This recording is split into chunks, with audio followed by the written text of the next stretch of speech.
Weekend Football Podcast. I'm your host, Daniel Hussey, joined as ever by Mark O'Haire and Adrian Clarke. Straight off, that is a best bet double. Mark, you've started the year as you meant to go on, which is great to see. Listeners and viewers are thankful as always.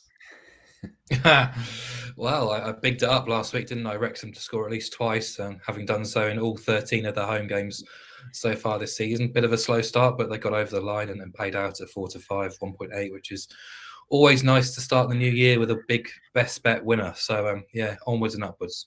And I'm getting messages left, right, and centre about everyone following Burkina Faso's journey in the AFCON and 96-minute penalty mark. So they're still in it. There's still time for people to get involved in that back delay option. But the main thing I find with that one, it's a fun bet to cheer on. I'm engaged with the AFCON. And yeah, solid start, 1-0. Big game next week. It is a big game. They weren't great against Mauritania, it must be said. The worst team in the pool. They made real hard work of it. The first half, they were pretty awful and second best. But yeah, Bertrand Traore, he loves playing for his national team and stepped up to the plate when the pressure was on and delivered the goods. So they're now favourites to win the pool, obviously with Algeria dropping points, which is a great position to be in. And as you say, the next game is against Algeria, the top seeds. But yeah, quite happy to oppose Algeria actually in this competition. They've got all the gear, but whenever they go below the Sahara, the North African teams tend to struggle. So we'll see if that trend continues. We've seen Egypt drop points already, Tunisia too, as well as Algeria. So fingers crossed that continues, and Burkina Faso are on the way to the knockout stage.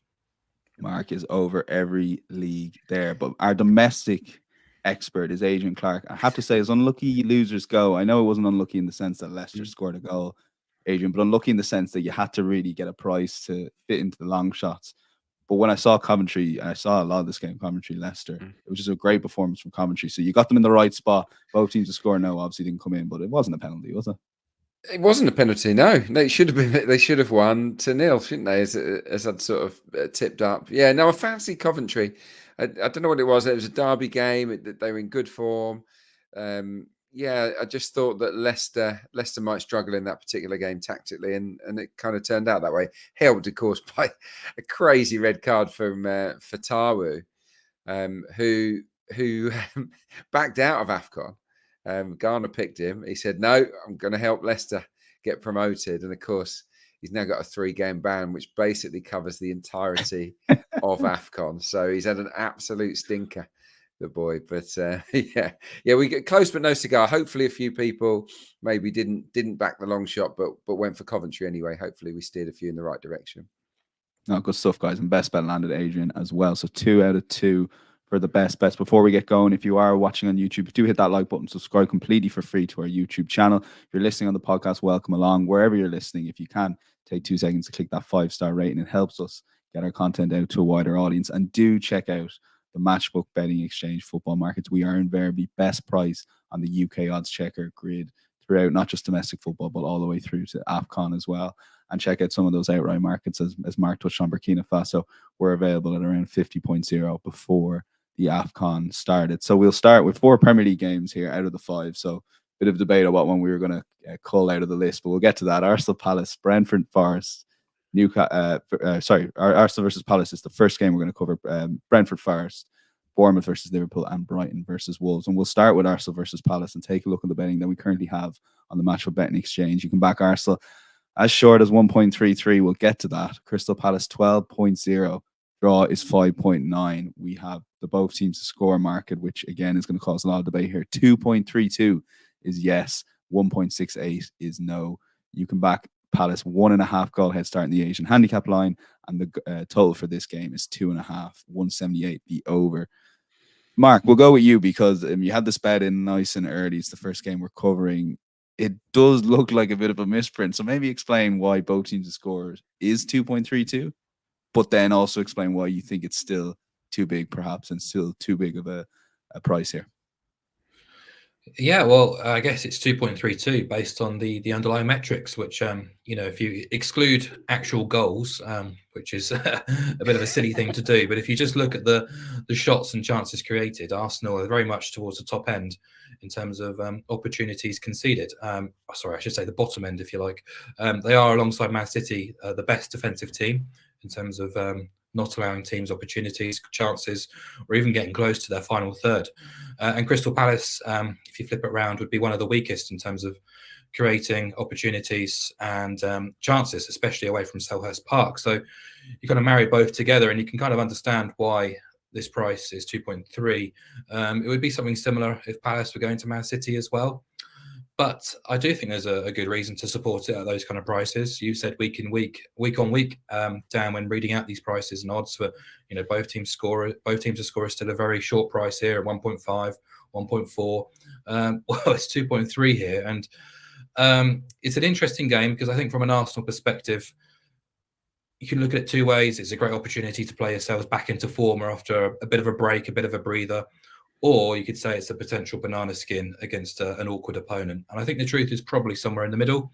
This is the type of fixture Arsenal tend to thrive in recent years. Strong odds-on home favourites against bottom-half opposition. 6 wins from 7 unbeaten home league games.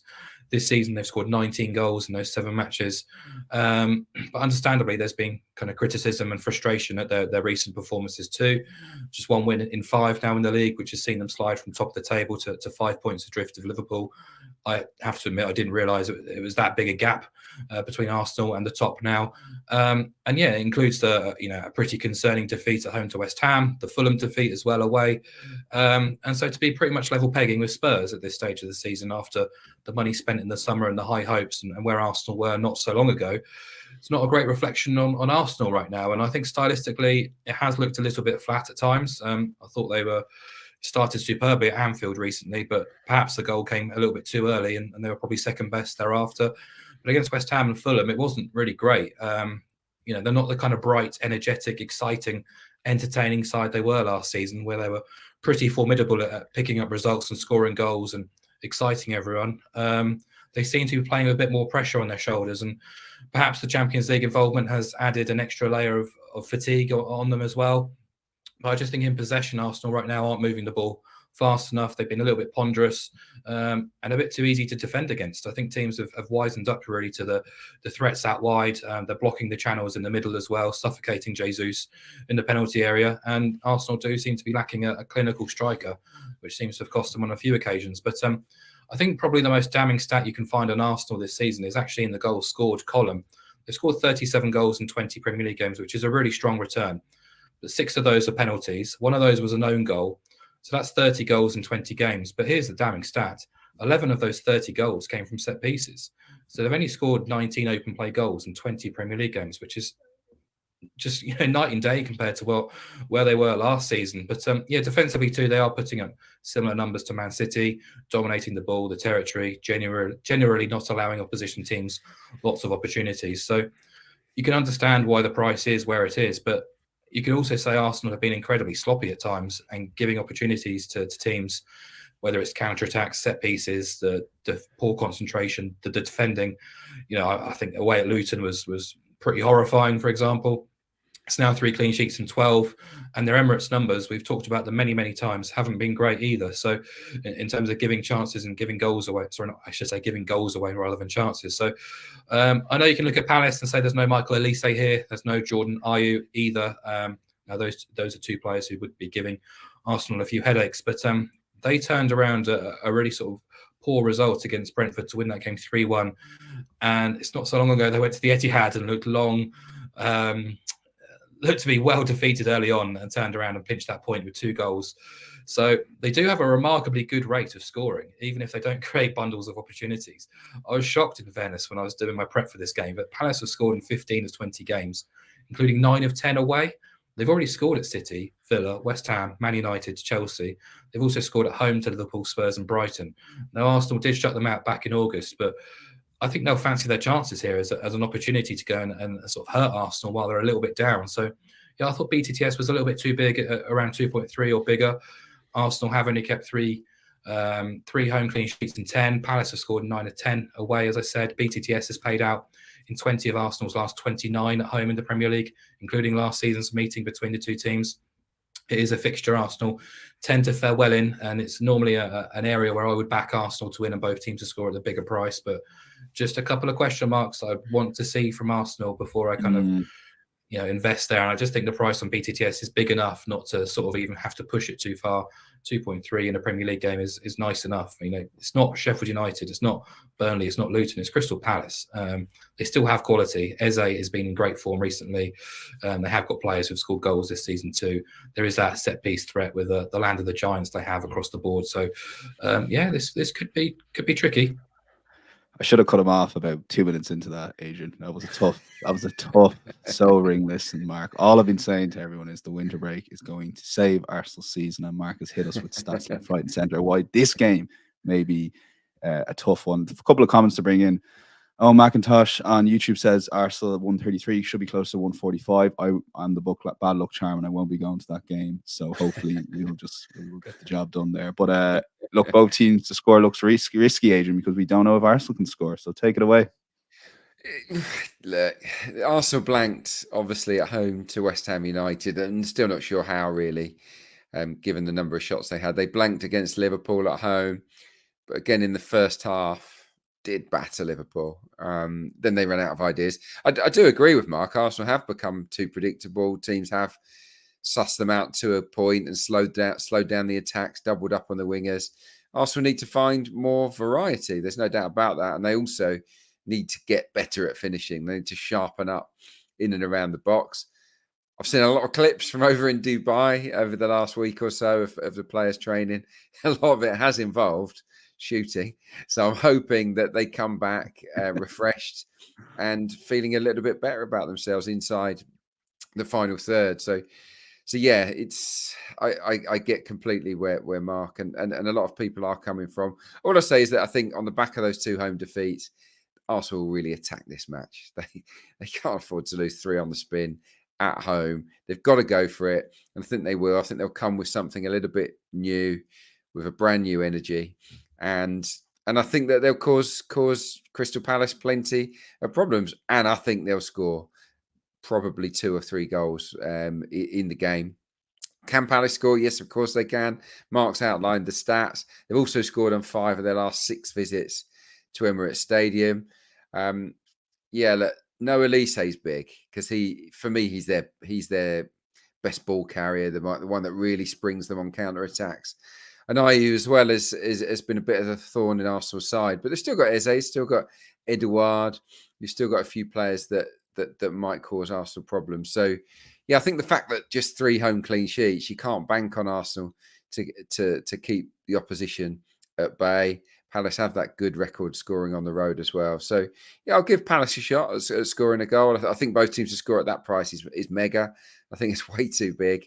But I will go the extra mile and back Arsenal here. It's a match they really have to win to keep any title hopes alive. And I do think they will win. This is a fixture they would normally dispatch the opposition relatively comfortably. And I think it'll be a 2-1, 3-1 kind of game. Okay, yeah, I think we'll go with the bigger price there. Arsenal, both teams to score. It is a bit of a boost, 3.5. Mark, I was actually going to look at any other home win there just to see the price as you were talking there. 5.2. That's as bad a price as I've seen now. Look, Arsenal and both teams to score 3.5. A lot better. Isn't it, Mark? I was expecting 7, 8.0 there. I don't know. Maybe I was surprised you were going down that route. Very, very bullish and confident of you. But yeah, I wouldn't. No, I was just checking. Look, there's Matchbook app. You can see it there. I was just checking. Yeah.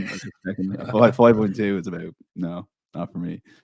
3.5. We're locking Arsenal both teams to score, but a really good show from Mark. A really good case. Joking aside, both teams to score 2.32. We'll go to Brentford versus Nottingham Forest here and take a look at the betting we have on Matchbook.com. Saturday 5:30 game. Brentford close to evens here. 199. Forest 4.2. The draw is available at 3.75. Both teams to score yes is 1.81. The Asian handicap line, which sees Forest get a half a goal head start, and the goal line again is 2.5, but very close to even here. 191 favored in the over market. So we'll go to you, Adrian. This was your game of choice. We had a bit of debate on what game to cover, but look, the return of Ivan Toney, how could we not, or Ivan Toney, how could we not cover this game?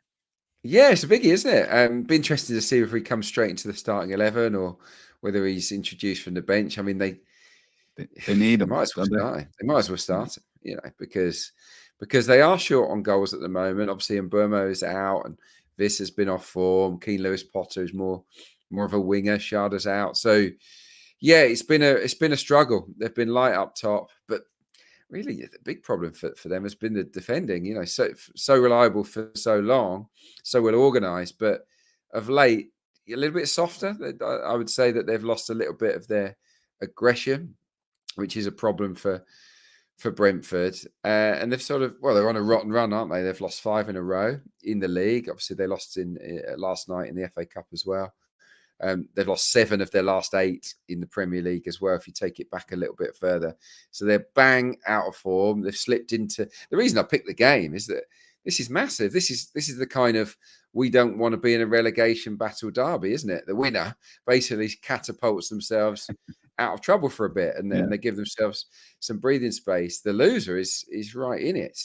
So it is a huge game. I did a piece analysing Brentford last week, and it's out at the moment on the Premier League website. And one of my takeaways was the types of goals they're conceding. They're conceding so many far post headers, just a ridiculous amount. You know, loads and loads of, you know, the balls are coming in into the box, and they're just getting overloaded at the far stick. The full-back position has been an issue for them this season, with Rico Henry out and other players as well.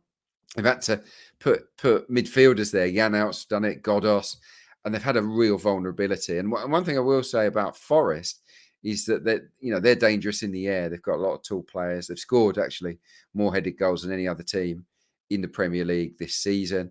And Chris Wood is in tremendous form, isn't he? So yeah, that might be a problem for Brentford. Forest, obviously, bad week for them with the news that they're going to be sanctioned. So will they lose points? Well, if they do, that gives them added motivation, doesn't it, to really galvanise the group and to fight back a little bit like Everton did once they received their punishment initially. So yeah, Forest have actually quite impressed me lately, sitting in on the counter and then springing those breaks through Gibbs White in particular. Woods in terrific form, as I said. So they beat Newcastle, didn't they? They beat Manchester United. They're in decent nick at the moment. I'm looking at their games as well outside at the top 8. If you talk about them travelling to the best sides in the division, if you scratch off the top 8 and just take the rest of the division, it's not that bad. They won at Chelsea, they won at Newcastle, they drew at Wolves, they drew at Palace. The only bad one really was Fulham away. So these kind of fixtures, they've been very, very competitive, and they've largely picked up really good results. So yeah, for me, Forest are in significantly better form than Brentford. Brentford have a few issues. Yes, they'll be lifted by Tony, but he's bound to be rusty, isn't he? I can't see him being anything other than a little bit rough around the edges. So yeah, I'm looking at this. I'm thinking, well, I can't get on side with the Bees. Is there a goals angle? Maybe. Maybe you could look at goals, but I've landed on Forest. I want to get behind Forest here. Based on current form, you can get Nuno's boys with a half a goal handicap at just under even money, which is, for me, is fantastic against the most out of form side in the Premier League, a team that's really struggling. So yeah, to get the draw and a Forest win on side for 1.95, that does it for me.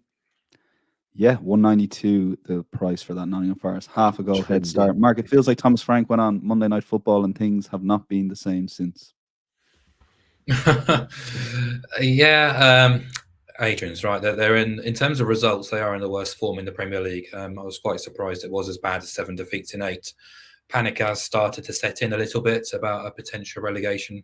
We've seen Luton and sort of Burnley show signs of life in recent weeks, and it's only 3 points now between themselves and the bottom 3.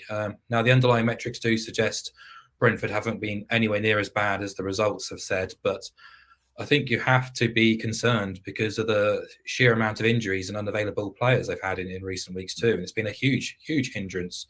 And look, Forest have got many players missing for this match too, but I just want to sort of focus on Brentford, because while getting Ivan Toney back is an enormous lift, he's been playing in friendly matches behind closed doors. He tweeted on Wednesday, "I'm free." And I think he's absolutely, cannot wait to get back involved. And him being involved, I fully expect him to start here. Gives them a good edge in forward areas, which they've been lacking in recent weeks. But Ben Mee is back from a ban as well, which is a help. But they have lost Visser, Onyeka, and Godosh to international duty now.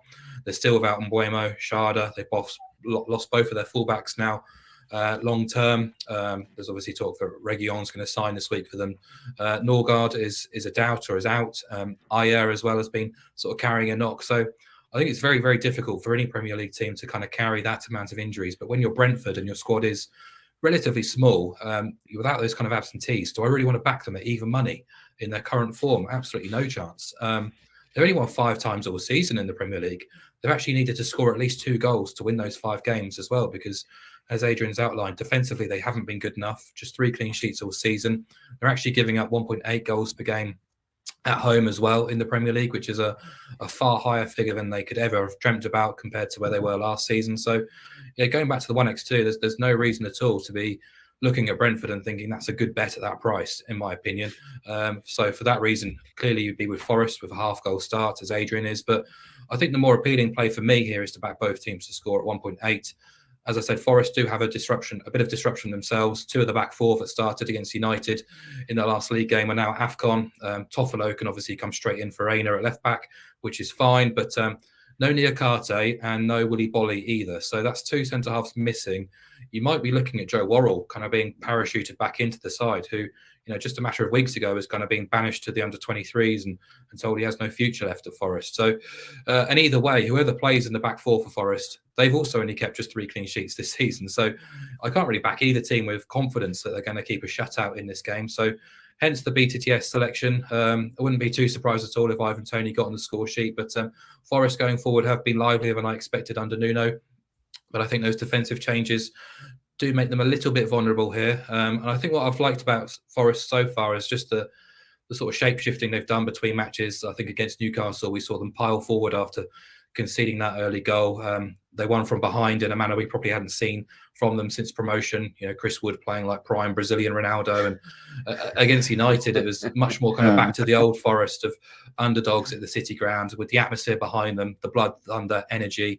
They do have quality in forward areas. I just have question marks about them defensively. So, I'm much more happy to back Forest as Adrian is, but in terms of the official selection, I think BTTS at 1.8 is a fair enough price. We talked about Burnley-Luton last week being a huge match where a 6-pointer, but both teams would be going for well, Forest have to go for this because with those Premier League charges now on their shoulders, we don't know if they're going to be deducted points or not. They can't really be going to Brentford, a team in a similar position, and deciding, a point's probably good enough here. They have to start trying to pick up big results and big victories, and I think that will only lend itself to a high-scoring game.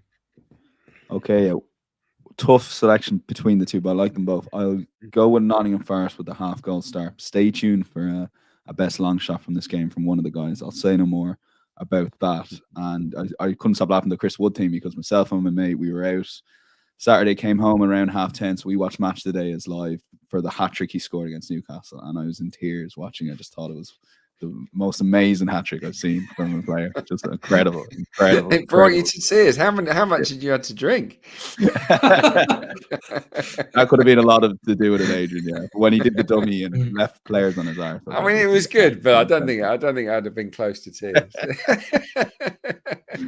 When I saw him one of my own defenders, like, how is he going to score from here? And then he dummies it. I went, amazing, absolutely amazing. Christopher Wood. We will go to Bournemouth versus Liverpool and take a look at the betting that we have on Matchbook.com.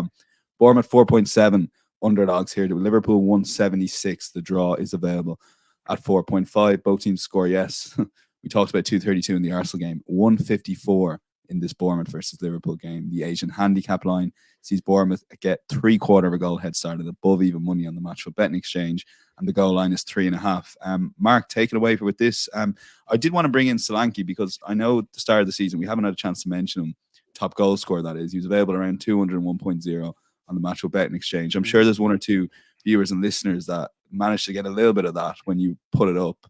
Back to lay options now, maybe not just talk about myself here. At what point do you kind of lay off some of your stake if you haven't already on Solanke, or do you just leave it ride and maybe 5 games to go, you perhaps look to get some of your stake back? Yeah, I'm very much the latter, really. I'm in it for the ride, really. It's a big price, and sure, you might want to try and secure some profit, but I think there's every reason to believe he can possibly not continue in the same sort of vein, but at least add another 5, 6, 7, 8 goals to his tally. Bournemouth have only improved throughout the campaign, and he was one of the players who came out recently and said, almost defending the manager for the poor start that Bournemouth made, because he admitted, we didn't really know what the manager wanted us to do. It took us a while to get those ideas on board and apply them on the pitch, and we've seen how he's flourished since those kind of ideas have sunk through. And I think he's playing much closer to the penalty box now. He's not sort of coming out wide, dropping into the channels and sort of using the ball to his feet. He's very much a penalty box striker now, and he's thriving under Iraola. So, as are Bournemouth. In terms of this game, I think there's an argument to say that Liverpool around 176 when going to bottom half teams has to be seriously looked at. And I did almost fall into that category. But this just feels like a good opportunity perhaps to oppose Liverpool at those kind of prices. We know already about their absences. No Salah, no Endo, both on international duty. No Trent and no left backs through injury too. Now, Szoboszlai should be okay. But I think it's fair to say that the side that beat Fulham in the Carabao Cup semi-final wasn't anywhere near as formidable compared to possibly Liverpool's best 11, with Gomez and Bradley as your fullbacks, Jones, McAllister, Gravenberch in midfield, or Szoboszlai if he plays. And then obviously the front three from Diaz, Nunes, Gakpo, Jota, Elliott. There's a lot going there in forward areas. They've got a lot in reserve going forward, but I think defensively this team can be got at. So obviously we know they're a very strong, very capable side. They are the Premier League leaders, but I think to go and win at Bournemouth comfortably is no easy meat these days. So I thought Bournemouth +1 at 176, basically the same price as the away win, appealed. My theory being that if Bournemouth score here, I'm not sure they'll lose this match by 2 clear goals. Bournemouth have scored in 15 of 19 games, including 11 on the spin in the Premier League. They've grown into the campaign. Sure, they lost their last game 3-1 at Spurs, but they did not deserve to lose that game by that margin. If anything, a draw would have been a fair result. They had 24 shots, which was the highest ever total in the Premier League game against a Big Six team. It was also the highest shot tally in a Premier League game since January 2019. So, even in the reverse game back at Anfield in August, when they were very much in the early stages of the Iraola revolution, they put Liverpool under huge stress in that first half. Things weren't completely clicking, but if they can repeat those kind of performance levels, there's no reason why they can't give Liverpool a massive headache here. My other elements here for being pro Bournemouth is just Liverpool's away record. They've actually failed to win half of their away days already this season. They are unbeaten, but they are also 5 wins from 6 unbeaten trips to teams in 10th and below. But not many of them have been completely convincing blowouts. Even the wins by 2-goal margins against Burnley and Sheffield United looked, I wouldn't say precarious at times, but certainly not by a 2-goal margin. And to sort of labour the point, again, this is a Liverpool team missing a defensive midfielder, missing both fullbacks, missing Salah. Their only away clean sheets so far this season came in those wins at Burnley and Sheffield United. And I think only once have they scored 3 or more goals away from home as well. So I think if Bournemouth do score in this game, which I think they're more than capable of doing against that Liverpool defence, then suddenly that +1 looks like it's got an opportunity for a push at the very worst, if not potentially a full payout. So, yeah, I've kind of gone from thinking Liverpool looked like a really good price to sort of looking a little bit deeper and deciding that perhaps this is a good time to play Liverpool, and Bournemouth relatively untroubled. There are a few players missing through international duty, but at home with a bit of a break and a breather, I think they can give Liverpool a really good game. I do expect goals in this game, but do Liverpool score 3? I'm not sure. Okay, the Asian handicaps, a fun way to play Premier League football in general, and the Matchbook betting exchange, very competitively priced. 176 Bournemouth plus 1.0. We're going to lock that in. We're going to get Adrian's thoughts in the long shot section. I won't say any more about that, but a fun bet. But we'll get his full preview of the game there, and we'll get his thoughts on Brighton versus Wolves here, Monday Night Football. This is going to be on TNT at 7:45, not Sky, just because of how the TV contract works for these 2 unique weeks, because of the winter break, that is. Brighton 167 favourites. Wolves 5.5. The draw is available at 4.4. Both teams to score 169. And the Asian handicap line sees Wolves get a 1-goal head start at 181. See a bit of movement in that market. And the goal line here on the Matchbook betting exchange is 2.5. Adrian, take it away. It's a game you look at on the coupon and go, there's going to probably be goals in this game, and you go from there, really, isn't it? That's exactly how I approached the bet. I thought, well, I just looked at the fixture and I thought, well, goals. And then you look into it and you think, well, I'm definitely going to go on over 2.5. That alone, not really enough. So, I'm going to pair it with something. But yeah, in terms of the raw numbers, 70% of Wolves matches have gone over 2.5 goals this season. I mean, it's quite some turnaround. I mean, this has not been the norm for them since they came up into the Premier League, but it's all different under Gary O'Neill, much more exciting. 70% for them, 65% for Brighton in terms of matches going over 2.5. Every match at the Amex Stadium so far this season has seen both teams score, and the average goal count at that stadium is 3.6. So I think that's the third highest stadium, third highest tally in the country. So yeah, Brighton games at home tend to feature goals. Wolves score, don't they? Home and away. They've scored in 8 of 10 away. So the argument for goals is pretty clear. Which way am I going to lean? Well, I'm going to go with Brighton. I know that Wolves are in terrific form. Won in the Cup in midweek.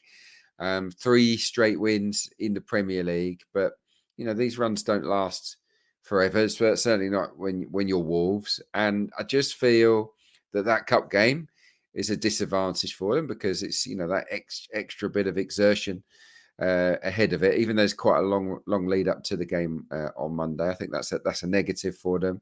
And that Brighton, as hit and miss as they've been, have only lost once at home this season. In their last home match, they really played great at home to Tottenham, beat them 4-2. Very exciting game. They beat Brentford not long before that. It did draw with Burnley, but yeah, they're doing okay considering they've got injuries because Mitoma's out, we know, and a number of players, really. Solly March is out long term, Adingra.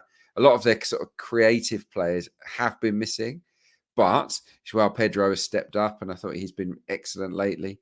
Welbeck's back from injury to contribute. They've obviously got your boy down in Evan Ferguson. It wouldn't surprise me to see maybe Ferguson and João Pedro being partnered together sooner or later. It's happened in bits and pieces of games. I'd like to see it happen. I think that'd be quite an exciting combination. One other reason why I'll oppose Wolves here is that they do concede a lot of goals. Away to sides above 15th, they average a concession of 2.16 goals per game. They haven't had any clean sheets in those matches either. So I fully expect Wolves to concede a couple, 1, probably 2 goals. And that, maybe even more.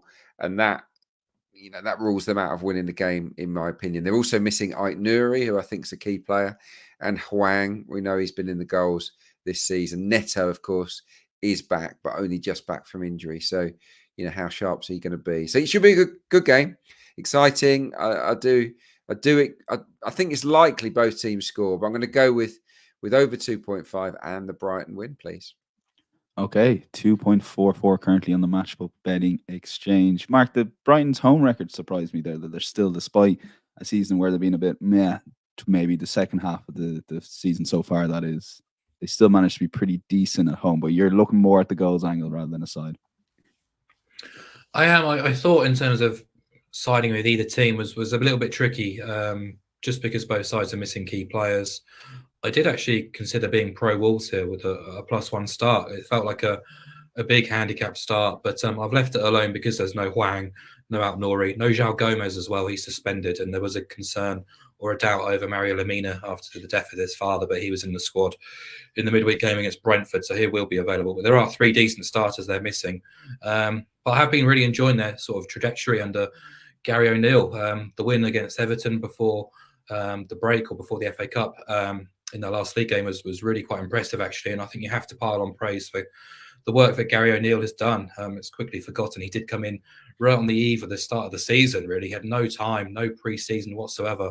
But he steered Wolves into 11th, playing some decent football along the way, scoring goals, being involved in quite entertaining games, which is very unlike Wolves of old, really. And yeah, he's making a name for himself, really. But they haven't been anywhere near as consistent outside of Molineux, and that put me off, as well as the absentees. 6 defeats from 10, 5 of which came in 6 trips to teams in 14th and above. Yet they have scored in all bar 2 matches this season, and we all know about Brentford's defensive Brighton's defensive record. Hence my angle on goals. BTTS and overs, which has landed in 6 of Wolves' away days, as well as 7 of Brighton's 10 home fixtures, as Adrian says, all of which have landed for BTTS. Yeah, they have got a few injuries, but I've been really impressed with João Pedro recently. Estupiñán's come back into the team recently too, which is a big boost. Gross, I think, has been absolutely excellent in midfield. He's such a versatile player, but he's adding a real threat in forward areas. Buonanotte's Welbeck too, and look, Brighton always tend to score, irrespective of who they play or where they play. So I think BTTS is a really good sort of solid start, but just to look for a third goal.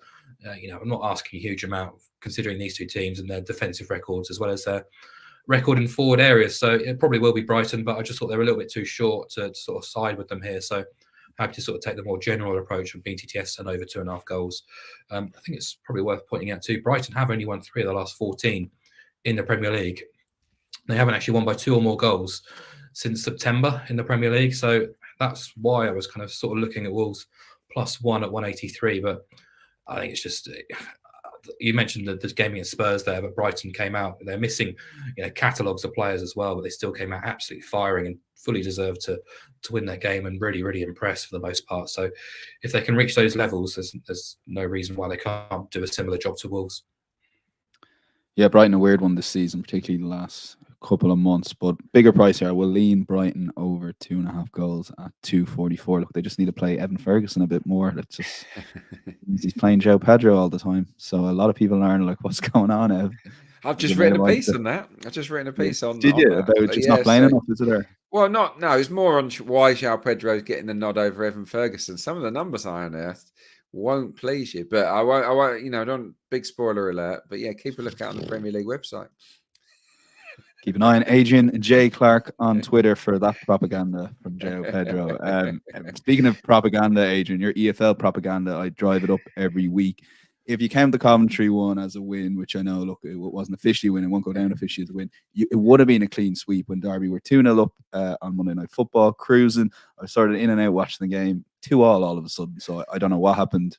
I know they ended up winning 3-2, but that was an unlucky defeat, I guess. Yeah. So take it away. You have 2 selections in the championship, but a bit of thoughts on last week's picks and going into this week. Yeah. It happens, doesn't it? Yeah, you sort of we got it. We were right on Derby and Coventry, but in the end, yeah, the type of win that they achieved wasn't the angle that we'd gone for. I think Sunderland was my Ipswich to beat Sunderland was my other pick, and that came in okay. So yeah, not too bad. Hopefully this week we'll get some more. My best bet is from the EFL. I'm going to kick off with a London derby, QPR against Millwall. Really surprised to see Millwall at the prices. I think that they're quite long, given that QPR are in pretty dreadful form at the moment. Winless in 7. A lot of their key forward players are in slightly erratic form.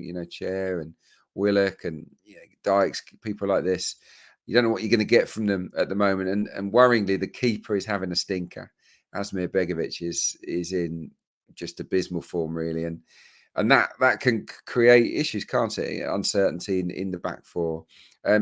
Another reason why I was surprised to see QPR quite short favourites here is because of their home record. They've failed to win 11 of their 13 home games this season, which is shocking. And last season it was pretty much the same.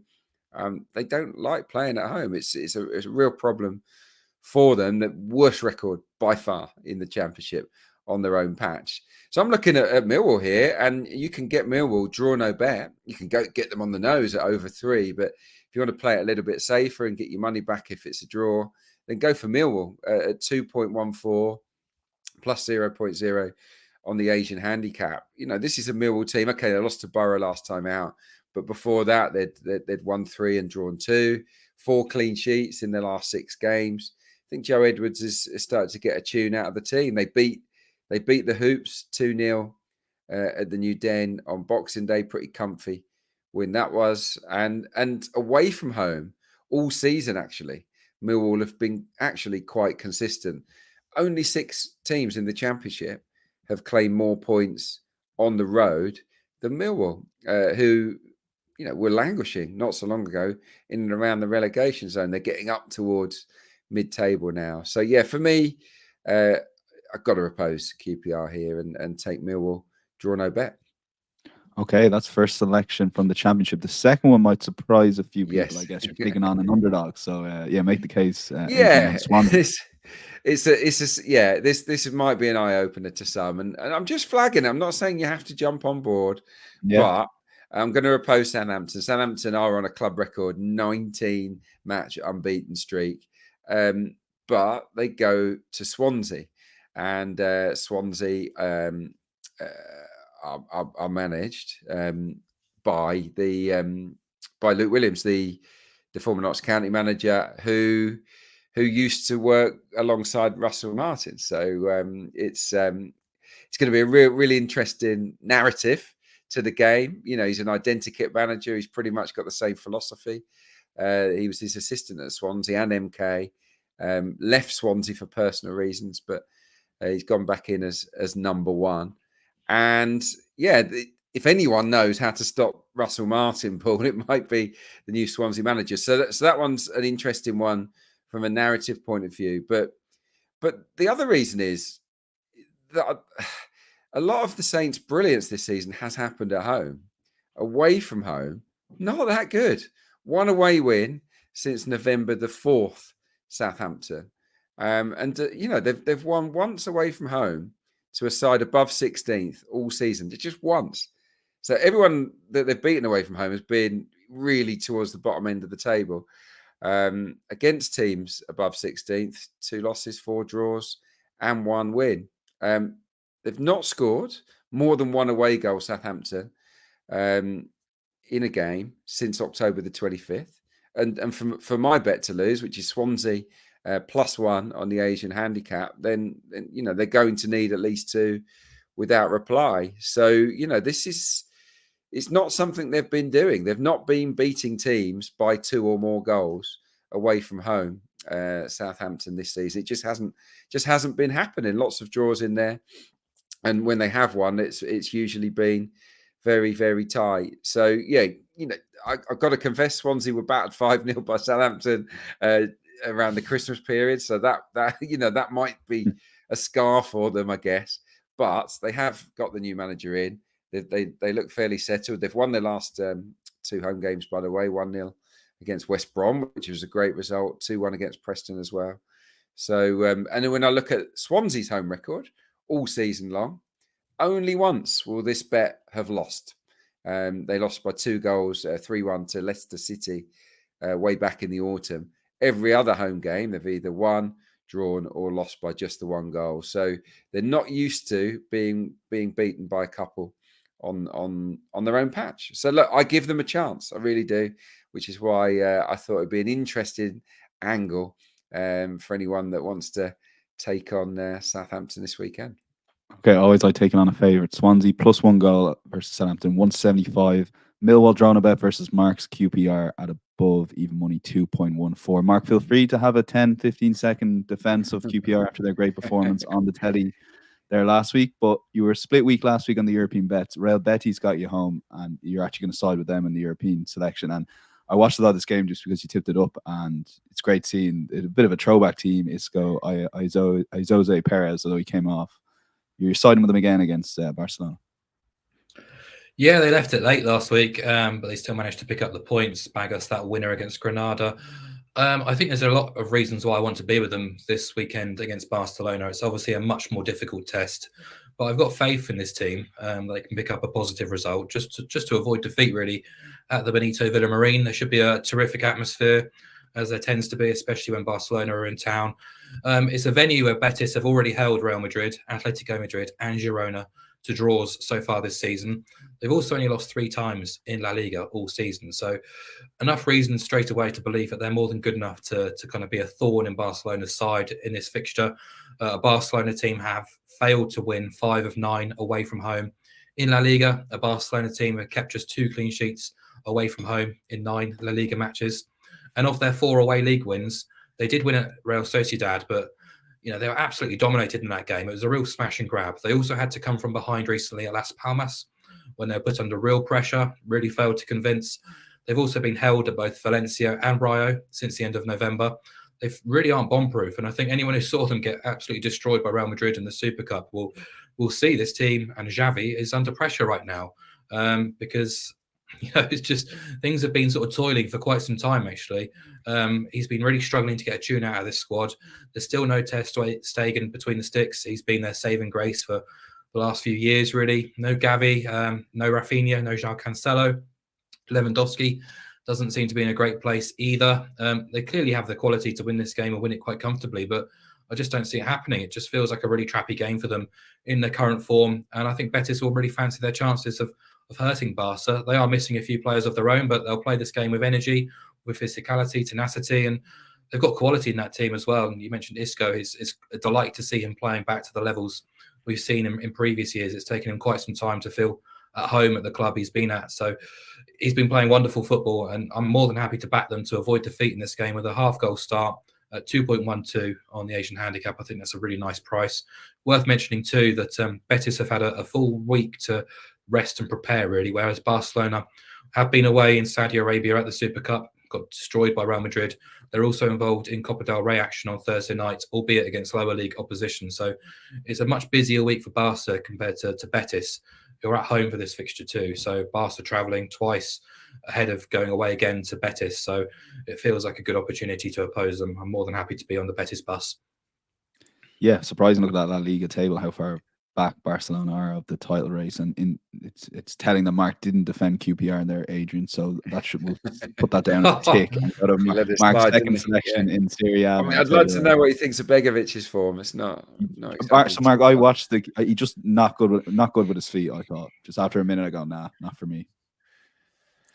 He's not good with his feet, which is a problem when we've got a head coach who wants to play out from the back. I thought we played really well against Watford. It's just the issues that have been to blame all season, really. We don't have a clinical striker, and we're very reliant on a couple of key players in forward areas. But that was as close to our best 11 as you could possibly select. We haven't got the individuals to play 3 times in a week. So during the festive period, particularly Millwall away, you look at the 11 who played that day, it was a League One team at best, really. Whereas we had a full week to rest and prepare for the return game this weekend. So I'm hopeful Steve Cook will be back here, and that will pretty much be our best 11. We still need Willock to regain his form and Chair too. But if those two are playing, we've got Cook at centre half. Suddenly we do look a lot better.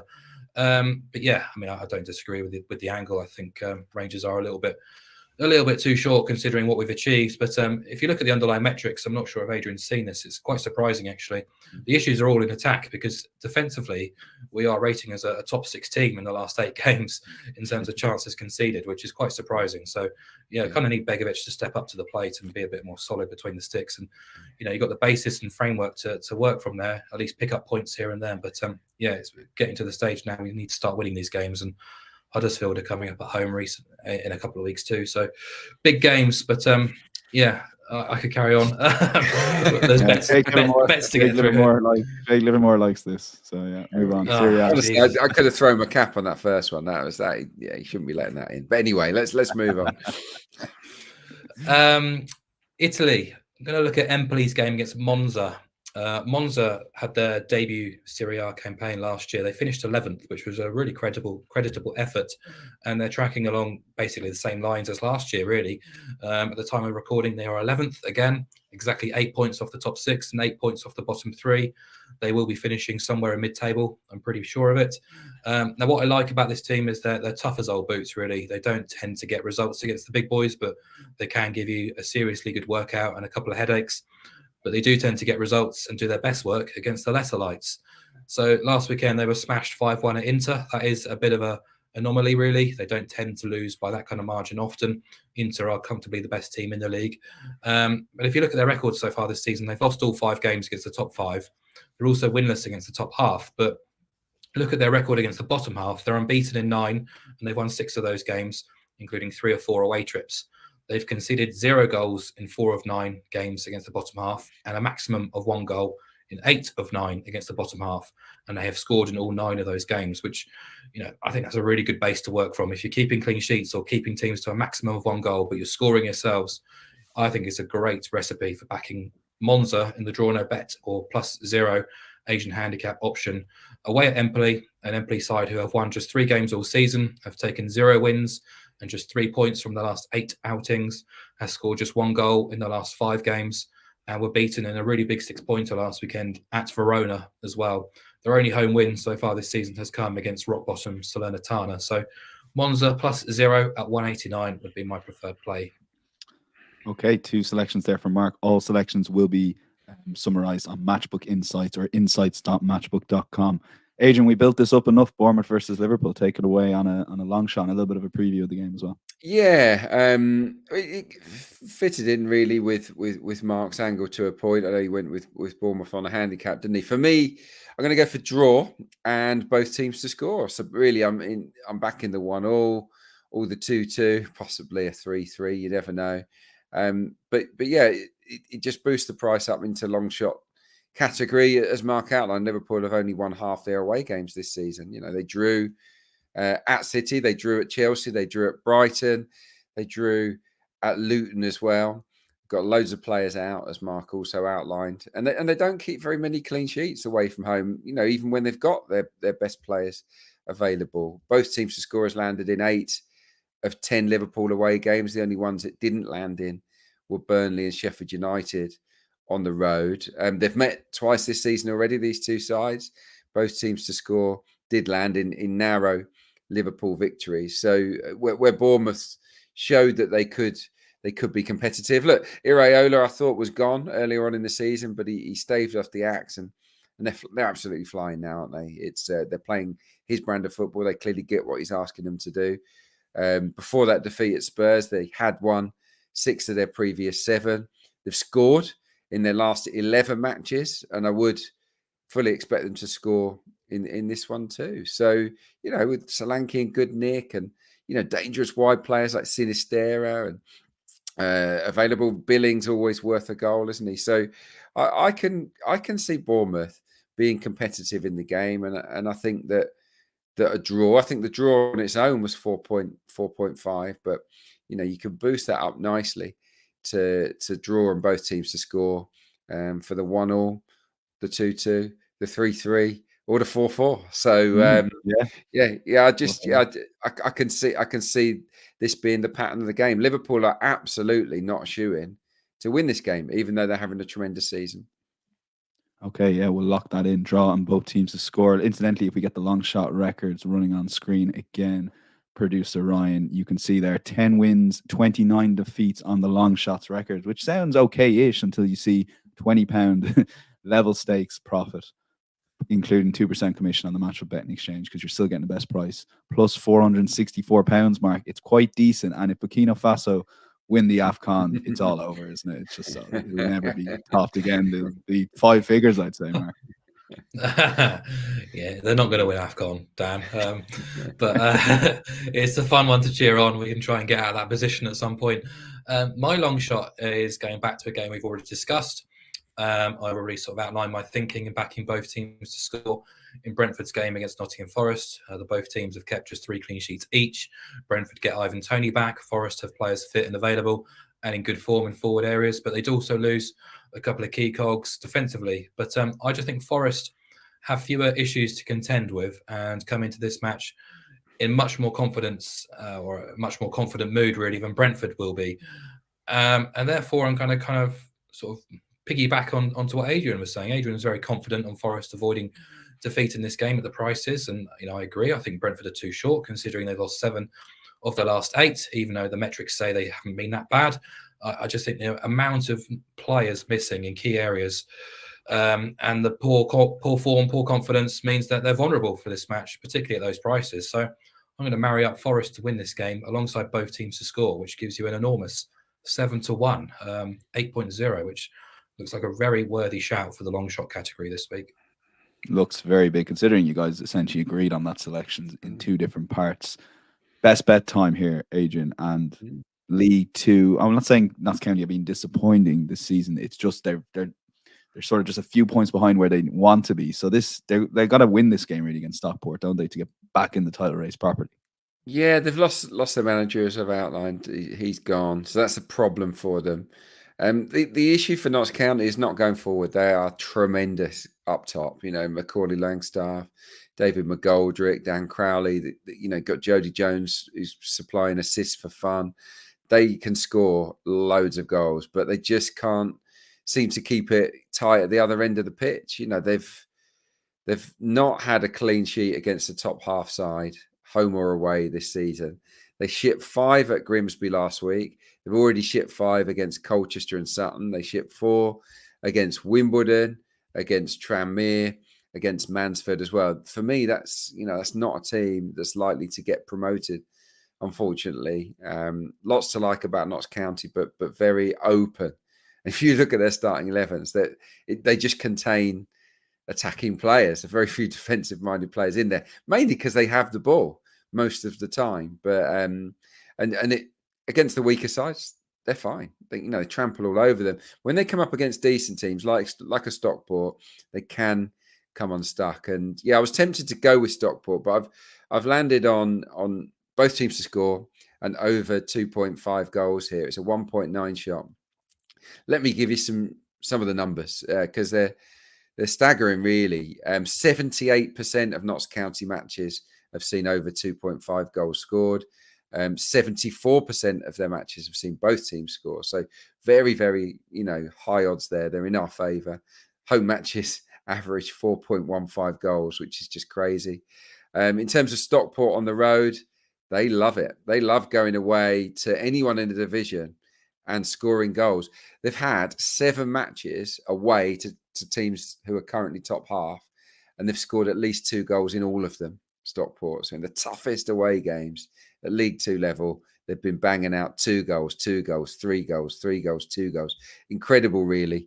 And that's contributed to the fact that 75% of Stockport's away games have seen over 2.5 goals land, and 83% of their away games have seen both teams score. So, they're always maybe liable to let one in here or there. And I fully expect Notts County to score here, given how good they are going forward. So, yeah, I feel really strongly about this one. I think this is going to be a great game.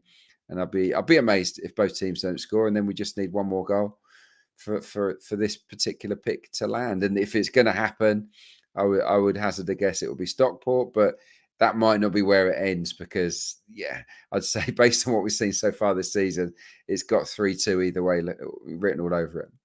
Okay, expect goals. The same selection in the Eredivisie, Mark. PSV obviously running away with it this year. It's amazing just looking at the table there, seeing how far Ajax are off it. But you're looking at 8th versus 3rd and expecting goals here.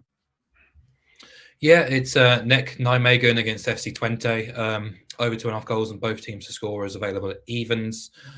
Nek are fresh from a thrilling 2-2 draw at Feyenoord last weekend. The first game following the winter break, they were 2-0 down inside the opening half an hour, but battled back to pinch a point in that game. And it just kind of keeps up their extraordinary record in front of goals so far this season. They've only actually failed to score once in 17 league games. Only PSV have a better record than Nek, and they're 11 points clear at the top. So Nijmegen are doing a really good job in terms of what they're doing in the final third. In fact, PSV away is the only game in which Nek Nijmegen have failed to score this season. A remarkably good record. In front of goal, they've already scored twice against Feyenoord, 3 in the reverse game against Twente, and twice at AZ Alkmaar as well. So those kind of goal tallies against top 4 teams really appeal to me. I don't think there's any reason why they can't oblige then at home to Twente this time around, who are 3rd after a really big win against AZ last time out. But, despite flying high, they haven't kept their sheets clean since October's international break and haven't only managed 4 shutouts all season. So across 17 league encounters, 2 of which came against the bottom 2, they've kept 4 clean sheets, which isn't great. But going forward, Twente have scored in 15 of 17. They've also only failed to score against PSV in one of those matches. They've actually scored themselves at least twice in 12 of 17, including 6 of 8 away.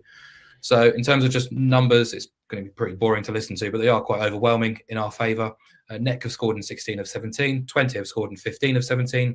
Nek have kept just 2 clean sheets. Twente have kept 4. Neck have seen overs in 13 of 17 and BTTS in 14 of 17. Twente have seen overs in 12 and BTTS in 11 of their 17, with 5 of 8 away games banking for each metric as well. So quite numbers heavy, but my model suggests odds on would be the right price here for over 2.5 goals in BTTS, much closer to 185, but we're getting 2.00. Okay, 2-0 last week, as we mentioned, with the best bet. So let's see, can we do that again? Full recap is available on Matchbook Insights or insights.matchbook.com. My thanks to Mark and Adrian. Thoroughly enjoyable hour. We'll be back same time, same place next week. Check out the Matchbook Betting Exchange this weekend for all the most competitively priced markets on those Asian handicaps and markets that we touched on. We will chat to you next week. Bye-bye.